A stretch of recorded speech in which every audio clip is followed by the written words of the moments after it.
Hello friends.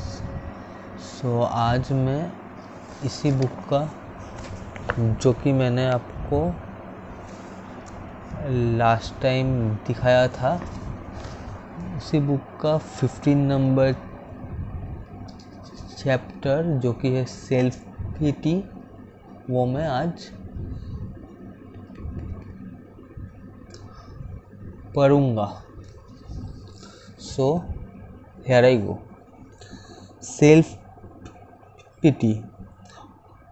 Why self-pity is harmful and how to let it go. Bad things do happen. How I respond to them defines my character and the quality of my life. I can choose to sit in perpetual sadness, immobilized by the gravity of my loss, or I can choose to rise from the pain and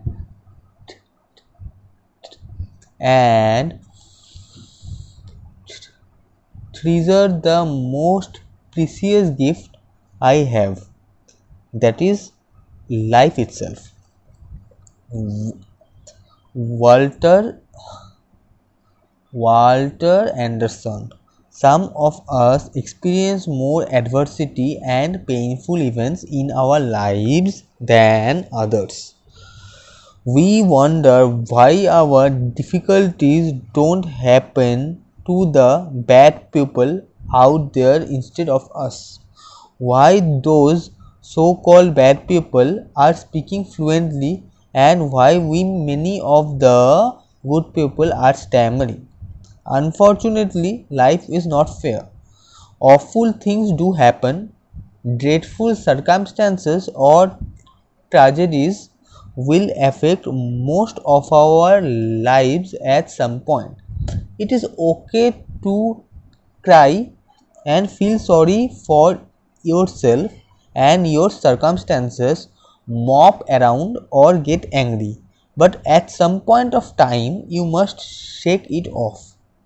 Let go of the past and choose not to let it consume you entirely. Otherwise, you won't be able to learn from the experience and move forward in a constructive way. Self-pity, defined by Merriam-Webster dictionary as a self-indulgent dwelling on your own sorrows or misfortunes. This is very much applicable for stammerers also.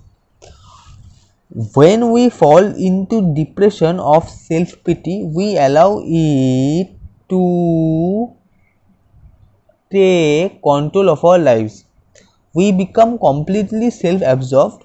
It is destructive to dwell on negative events and carry that bitterness and resentment forward. When we keep our focus on the hurt, we would not be focused enough on taking control of our lives. If we go on blaming negative circumstances for our place in life, that means we are giving up our responsibility and our control. All we do is to whine and feel sorry for ourselves, but we can choose to spread our misery in a positive way. We can choose to rise above these circumstances and overcome our misery. Self-pity is a form of selfishness. It makes us less aware of the needs and suffering of others. Our own suffering is all we think or care about our self-absorbed state. Self-pity is I am sure that we must have seen physically challenged persons who are in fact less fortunate than the stammerers have achieved success in their lives and have shown to the world that their handicap could no way stop their achievements. But don't expect them to play at your pity party. They can only give you an example to overcome self-pity and inspire you to achieve a wonderful life. You should choose to lift yourself up and enjoy life.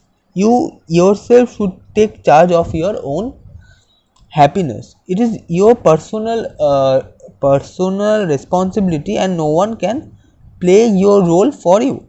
So go ahead and cry and mop and feel sorry for yourself for your speech problem and stay in bed all day. Feel the pain and the hurt. Leave your reality and misery. It's okay and even healthy to do that, but then let it go. Don't let stammering consume your life. Be rest assured that you are not alone or unloved. Remember, there are other people in your life who need you. You would not be able to help anyone else if you only see for yourself. You would not be able to change the past. The past is always full of the stressful situations you were in and the humiliations you received from various types of people. In this way, you will never recover from your stammering speech. But you can change the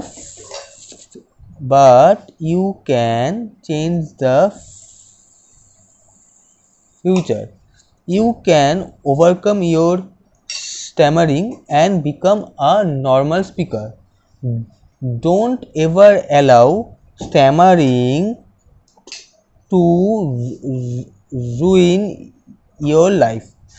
When many others have successfully overcome their stammering problem, why can't you? So start practicing speech therapy or any other technique that you believe would suit to your type of stammering today itself, and vow take a vow to overcome stammering, because today is a good day for starting speech practice and don't postpone it. Why you are still stammering is the result of postponement of your commitment endlessly. I wish all the best to you to successfully practice speech therapy, overcome your stammering, and live your life like any other normal person. Hitherto we have discussed about how stammerers can help themselves to overcome their speech problem. As we already discussed, this stammering disability is more of a social problem. Hopefully, if the society comprising of parents, teachers, spouses, relatives, friends and office colleagues would come forward, understand more about stammering and help the stammerers, it would be a great help and much easier for stammerers to overcome their speech problems. In the next chapter, we will discuss how stammering could be managed at workplaces. So thank you. We have completed chapter number 15. So see you in the next video itself. Bye.